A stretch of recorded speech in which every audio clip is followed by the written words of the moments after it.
We are live across Abuja, Lagos, and beyond. I am Amma Marcus. Across the world, conversations around carbon markets are gaining momentum, and Africa, with its vast natural resources and growing push for climate finance, is right at the center of this dialogue. The continent contributes less than 4% of global emissions, yet it holds immense potential to benefit from carbon trading if the right policies, partnerships and investments fall into place. Joining me today is Deborah Fadeyi, a seasoned energy and sustainability specialist and the founder of Vectar Energy. Well, Deborah brings over a decade of experience across renewable energy, waste management, utilities, aviation and consulting, working across Africa, Asia, North America and Europe. Her company developed ecoWise, a patented innovation that helps solar developers unlock climate finance. Hello, Deborah. It's a pleasure to have you on Global Digest. It's a pleasure to be here. Thank you very much. All right, thank you for coming. So many of our viewers hear the term carbon markets, but may not fully understand what it means. Could you briefly explain how carbon markets work and why they matter for Africa right now?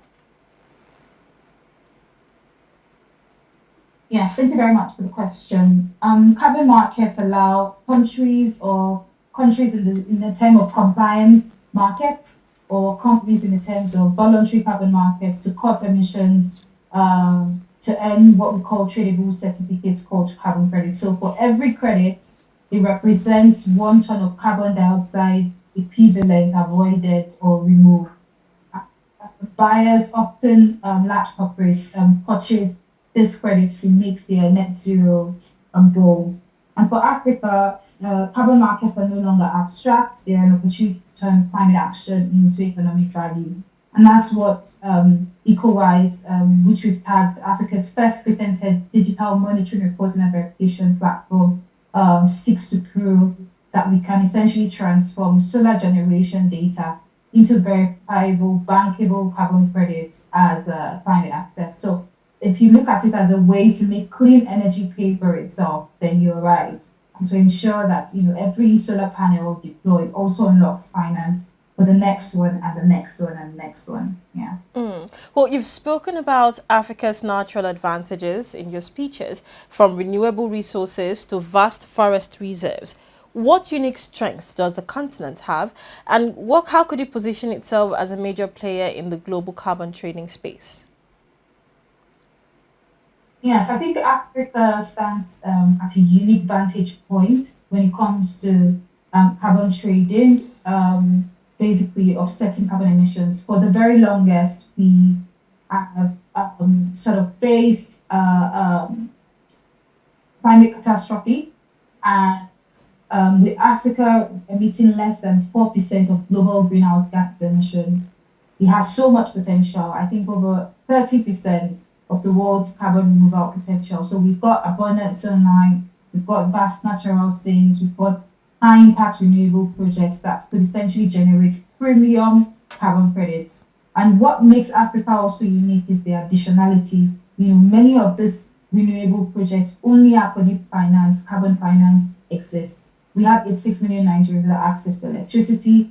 It's not the technology access that's the issue, it's access to finance to be able to deploy the capex or essentially the lower the opex, the operational expenditure for customers to be able to afford it. So this means that the carbon credits sort of engagement that we are proposing is not theoretical, it is catalytic, and that's why ecoWise focuses on first distributed solar, so that every verified ton of carbon credits means real energy access, means real livelihoods, means real climate impact. Well, let's look at international responses to this. We've seen frameworks that have emerged from the Africa Carbon Market Initiative that was launched at COP27 to national efforts like Nigeria's own carbon trading framework. How are these policies shaping Africa's carbon markets landscape so far? I think these frameworks have laid the foundation and is signaling to the world that African countries want structure, want integrity and scale. The at the helm of carbon credits is trust, is data integrity and transparency. And what we are trying to build into the system at equitable is to build something that essentially ensures that data can be digitalized, data can be verified real time, and the carbon credit issuance is automated in a way that allows small scale solar developers, for instance, to be able to participate in the global climate finance. And essentially, this sort of frameworks with the Nigerian carbon market policy activation plan policy coming into play. These are the kinds of things that we are looking to, deploy, where our developers have access to both domestic and global registries. So it's not just about policy; it's about that infrastructure that makes policy bankable. And as a result, equitable or platforms like equitable can essentially try to ensure that that data becomes real capital that solar developers can use to connect more people to solar or lower the cost of solar to their customers or essentially scale their operations. There is a lot of talk about how carbon markets can unlock billions of dollars in climate finance for Africa. But in real terms, what would you say the opportunities are that exist for governments, businesses, and local communities as well? Yes. I think that's a very good question because for governments, we're not just for governments are not just relying on budgets to essentially provide access to utilities like access to electricity. Carbon markets means that you're able to attract more financing to enable sustainable industrialization. It means that you are able to attract non-debt debt climate finance. You're not paying interest of any sort. You're just essentially deploying renewable energy, you're deploying solar and attracting finance based on that additionality. And for big businesses, especially with solar developers, it means that there is a new revenue line that strengthens your project cash flow. For communities, of course, we have got 86 million Nigerians without prior access to electricity. That means they have access to electricity to be able to run their communities. Means youths will stay in their communities because there are jobs, because obviously access to electricity is the engine of industrialization, it's the engine of economy. So that means that there will be cheaper access to power. And we've just essentially launched our technical white paper where we essentially detail all of this. And through the modeling, scenario modeling that we've done in the technical white paper, it shows that this access to carbon credits could cover up to 13% or could provide access to finance for to make up for 13% of Nigerians' 10 gigawatts inferred solar ambition by 2030. And that's if it's scaled with integrity. And because for equitable, the platform will verify real time, those revenues will flow faster, will reduce liquidity bottlenecks for developers, and you can essentially see that money essentially flow back to where it's needed the most. And of course, traceability is also accounted for. We've spoke about, the policies that African nations are putting in place, but of course we do understand that credibility is key. But how can African nations strengthen monitoring, verification, and also reporting systems? Now, this is all to ensure that the carbon credits they generate can meet global standards and also attract serious investors. Yes, I think for governments, we need the political will and policies to enable innovation and private sector to do its bit. So take, for example, ecoWise is a localized innovation, very much developed in Nigeria for our local challenges, and we are looking to export it, not just for Nigeria, but for the rest of the world, to Asia, to other African countries too as well, who are also passing through the same issue that we are passing through. The access to energy, access to electricity is a global issue, right? And for the Nigerian government to start with, if an infrastructure or innovation like ecoWise acting as a digital monitoring and verification platform can embed traceability, revenue transparency, such that every credit issued can be traced to the exact project, the exact, metering, and the revenues are logged and the investment into the tariffs or an expansion is verifiable, then this is something that the government should be looking to, accentuate.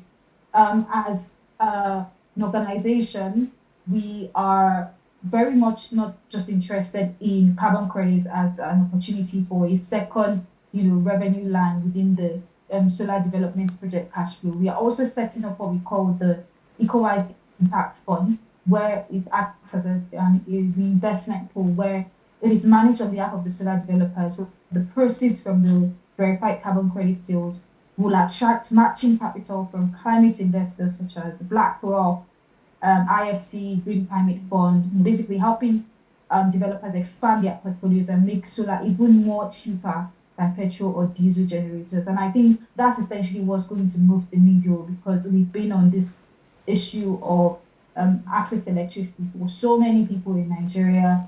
But as we know, access to the technology is not just enough, but also access to finance to be able to make solar cheaper, to make solar more competitive, to make solar more deployable is what we essentially looking at. You've mentioned technology, and of course, technology and innovation, they do have a role to play in this sector. Well, technology such as satellite monitoring or digital registries are helping to play, what role do they play in helping African nations build credible carbon markets that can meet global standards? Yeah. Technology is Africa's integrity engine, I must say. You've mentioned GIS, you've mentioned AI, artificial intelligence, machine learning. Also, there's a part for hardware too as well. I would say that for equalize, we've sort of merged all of this bits together to come up with that integrity-based innovation that uses digital monitoring, reporting and verification platform anchored with data, cost verified with algorithms and registry APIs to reduce verification costs of carbon credits by up to 80%, and also reduce the issuance of the carbon credits from as much as 12 months to as low as quarterly, so say 3 months and up to the point where we get to real time. So I think this is what shifts Africa's reputation, that moving from low trust and high cost of carbon credits to high integrity and investability, and of course, low cost for small scale solar developers to be able to harness the carbon market and essentially and make a difference with the finance that is being generated from such to connect more people to solar and make solar cheaper for their customers. Do you see a need for stronger regional coordination, perhaps through the African Union or ecoWise? Now, this coordination would be to create a unified African carbon market or a policy approach. Yes, I think regional alignment, especially under the African Union or basically ECOWAS, is crucial because we are talking about an innovation or a method essentially that can be exported for not just Nigeria but for Africa, right? Africa carbon credits are at an all-time low. The trust in the market in African credits is very low.